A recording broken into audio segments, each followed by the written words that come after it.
സുജു, പത്തനംതിട്ടയിൽ എങ്ങനെയാണ് തെരഞ്ഞെടുപ്പിൻ്റെ ഒരു ആവേശം? സംസ്ഥാന സർക്കാരിൻ്റെ ഭരണ നേട്ടങ്ങൾ, തദ്ദേശ സ്ഥാപനങ്ങളിലെ മികച്ച പ്രവർത്തനങ്ങൾ, ഇതൊക്കെ ഈ തെരഞ്ഞെടുപ്പിൽ ജനങ്ങൾ ഇടതുമുന്നണിക്ക് അനുകൂലമായ ഒരു തരംഗം സൃഷ്ടിക്കും എന്നുള്ള കാര്യത്തിൽ സംശയമില്ല. അതുപോലെ തന്നെ പ്രതിപക്ഷ കക്ഷികൾ NDAയും അതുപോലെ തന്നെ UDFും ഇക്കാര്യത്തിൽ എങ്ങനെയാണ് അവരുടെ ഒരു പ്രതീക്ഷ?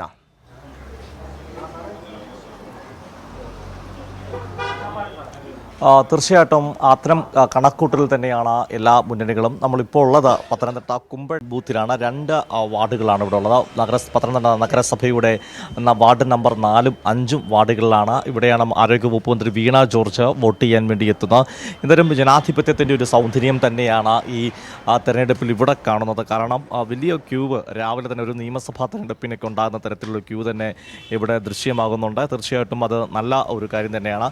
ഏതാനും ചില പത്തനംതിട്ട ജില്ലയിലെ ഏതാനും പോളിംഗ് സ്റ്റേഷനുകളിൽ രാവിലെ വോട്ടിംഗ് മെഷീൻ തകരാറിലായതിനെ തുടർന്ന് വോട്ട് എടുപ്പ് ആരംഭിക്കാൻ വൈകുകയും ചെയ്തിരുന്നു. പലയിടത്തെയും തകരാറിലായ മെഷീനുകൾ പരിഹരിച്ച് വോട്ടെടുപ്പ് ഇപ്പോൾ ആരംഭിച്ചിരിക്കുകയാണ്. പല പ്രദേശങ്ങളിലും അത്തരം കാര്യങ്ങളാണ്. നാരായണപുരം പഞ്ചായത്തിലെ 1-ാം വാർഡിൽ, അതുപോലെ പത്തനംതിട്ട നഗരസഭ ടൗൺ സ്ക്വയർ വാർഡ് തുടങ്ങിയ വാർഡ്, തിരുവല്ല നിരണം എരത്തോട് ബൂത്തിൽ തുടങ്ങിയ ബൂത്തുകളിലായിരുന്നു ഈ വോട്ടിംഗ് മെഷീനിൽ തകരാറുകൾ ഉണ്ടായിരുന്നത്. ഇതൊക്കെ പരിഹരിക്കപ്പെട്ടു എന്നാണ് കരുതുന്നത്.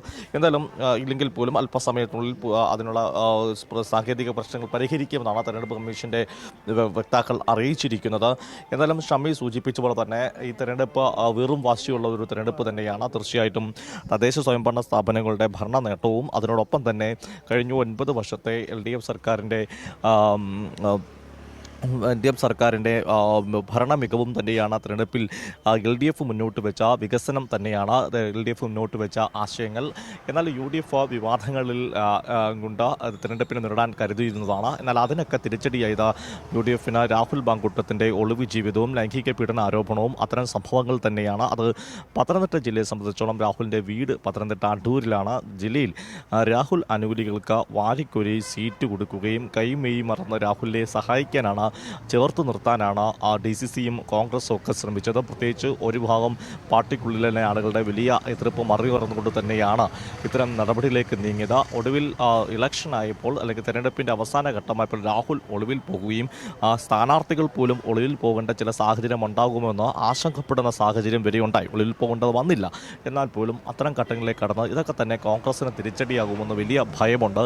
എന്നാൽ ജില്ലയിൽ ഇടതുപക്ഷത്തിൻ്റെ ആത്മവിശ്വാസം സംസ്ഥാന സർക്കാരിൻ്റെ ഭരണ നേട്ടം മാത്രമല്ല, അതിലുപരിയായി തന്നെ, അല്ലെങ്കിൽ അതിനോടൊപ്പം ചേർത്ത് വെക്കേണ്ടതാണ് ഈ തദ്ദേശ സ്വയംഭരണ സ്ഥാപനങ്ങൾ ഇടതുപക്ഷത്തിന് അധികാരം കിട്ടിയപ്പോൾ നടത്തിയ വികസന പ്രവർത്തനങ്ങൾ. അത് പ്രത്യേകിച്ച് ജില്ലാ പഞ്ചായത്തിലേക്ക് എത്തുമ്പോൾ സംസ്ഥാനത്ത് തന്നെ ആദ്യമായി ഒരു മാലിന്യ സംസ്കരണ പ്ലാന്റ് അത് നടപ്പാക്കിയത് പത്തനംതിട്ട ജില്ലാ പഞ്ചായത്താണ്.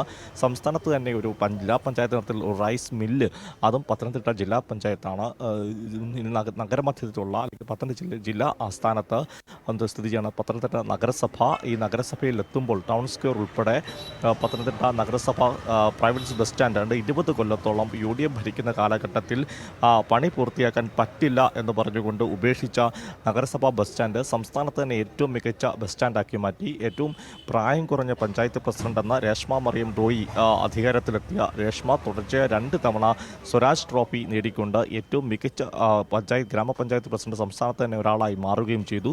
അങ്ങനെ ഈ തീർച്ചയായും അത് തന്നെയാണ് സംസ്ഥാനത്ത് സർക്കാർ നടപ്പിലാക്കുന്ന വികസന ക്ഷേമ പ്രവർത്തനങ്ങൾ. കഴിഞ്ഞ 9.5 വർഷം കൊണ്ട് ഈ നാട് എങ്ങനെ മാറി എന്നുള്ളത് നമ്മളുടെ ജനങ്ങളുടെ മുന്നിൽ നേർസാക്ഷ്യമായി നിൽക്കുന്നുണ്ട്. അത് NH66 വികസനം തൊട്ട് പവർ കട്ടില്ലാത്ത കഴിഞ്ഞ 9 വർഷം തൊട്ട് ഇങ്ങനെ ഓരോ മേഖലയിലും സമഗ്രമായ ഒരു മുന്നേറ്റം വരുത്താനും ഈ നാടിനെ മാറ്റിമറിക്കാനും കഴിഞ്ഞ ഒരു ഭരണം എല്ലാ അർത്ഥത്തിലും കൊണ്ടുവരാൻ കഴിഞ്ഞു എന്നുള്ളത് തന്നെയാണ്. അല്ലാതെ ഏതെങ്കിലും ഒരു പ്രത്യേകമായ വിഷയത്തെ ചൂണ്ടിക്കാണിച്ചുകൊണ്ടല്ല നമ്മൾ തെരഞ്ഞെടുപ്പിനെ നേരിടുന്നത് എന്ന് തന്നെയാണ്. അത് ഈ നാട്ടിലെ ജനങ്ങൾക്ക് കൃത്യമായി അറിയുകയും ചെയ്യാം. എങ്ങനെയാണ് ഒരു നാട് മാറുന്നത് എന്നതിൻ്റെ നേർസാക്ഷ്യമായി നിൽക്കുകയാണ് കേരളം.